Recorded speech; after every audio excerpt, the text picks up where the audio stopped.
barataka ibihombo baterwa n'imvura kuko bakorera mu isoko ridasakaye. Muraho neza? Turakomeye. Mwitwa bande tubasanze he? Musanze isoko kagira ndungu. Mwitwa nde? Nitwa Mutasi Nishwa. Biranyagirwa twabuze aho twakugama izuba, imvura iguye turanuraga tukabaye dushira ugasanga n'urutemba n'amazi tukabuka twabigenza.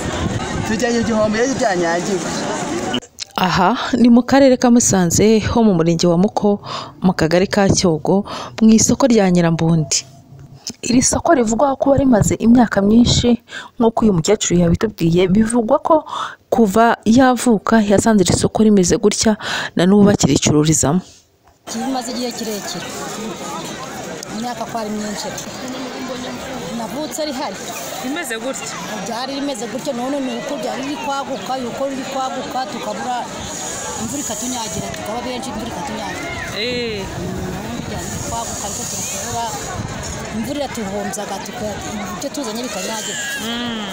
Imyubakire y'iri soko yo kwiyeranja ikaba ikomeje gutera abaturage igihombo ndetse no kubasubiza inyuma mu iterambere, ariyo mpamvu basaba leta kugira icyo yakora kuri iri soko kugira ngo nabo babashe kwiteza imbere, cyane ko bose bahuriza ku kuba iri soko rimaze imyaka myinshi rimeze gutya. Ikibazo cy'isoko ridasakaye turahacururiza imyaka ikanyagirwa tukabura aho tuzishira, turasaba isoko baryubakire tubura aho tugacuruza n'imyaka tuyugarisha. Nyine iyo imyaka inyagiwe wari uri gucuruza ukumva ko igihombo kiba cyaje, urahomba ntabwo amafaranga urabona ntayibona. Nyine turi gusaba kugira ngo wenda bazatwubakire isoko turazana ibintu by'ibinyagirwe tukagurisha neza tutari kunyagirwa. Baguze ntabaza, icyo dusaba ni ukugira ngo mwatuvuganira nkamwe mugeze aha ngaha tukabona agasoko kaza kuyugamamo.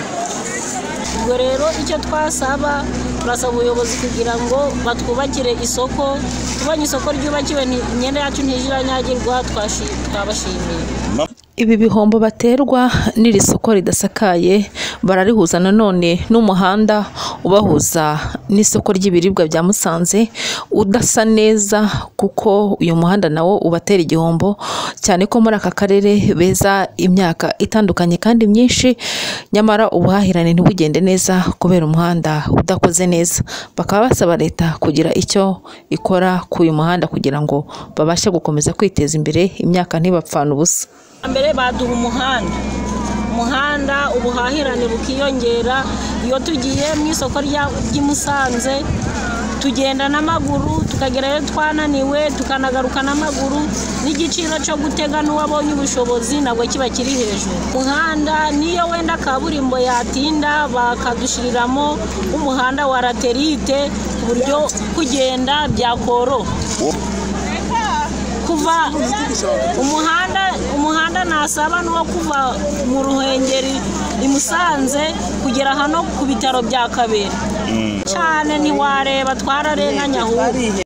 Umuhanda turawukeneye, yuko niyo duhashye tuva i Musanze tugera no twarushe cyane rwose, ariko habaye ubuvugizi mukawuduha iterambere ryakwiyongera.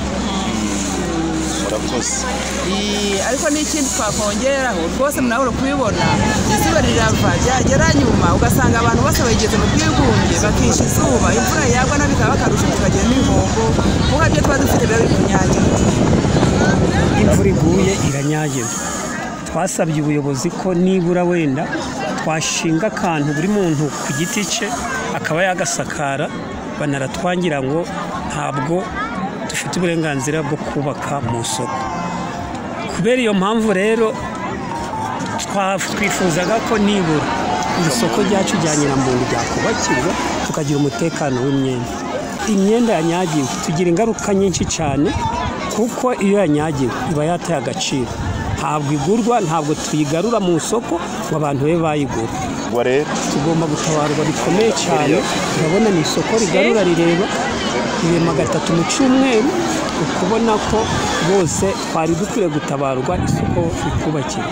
Ibi nk'uko ejo bundi twishiriyeho umukuru w'igihugu, n'ubundi ahora adufasha mu bintu ibyo ari byo byose, dutuma abayobozi bo hasi kugira ngo badutumikire kugira ngo nibura barebe ko badufasha nyakubahwa Perezida Kagame ko yaturenganura mu bihombo turi gucururizamo kubera kunyagiza imvura.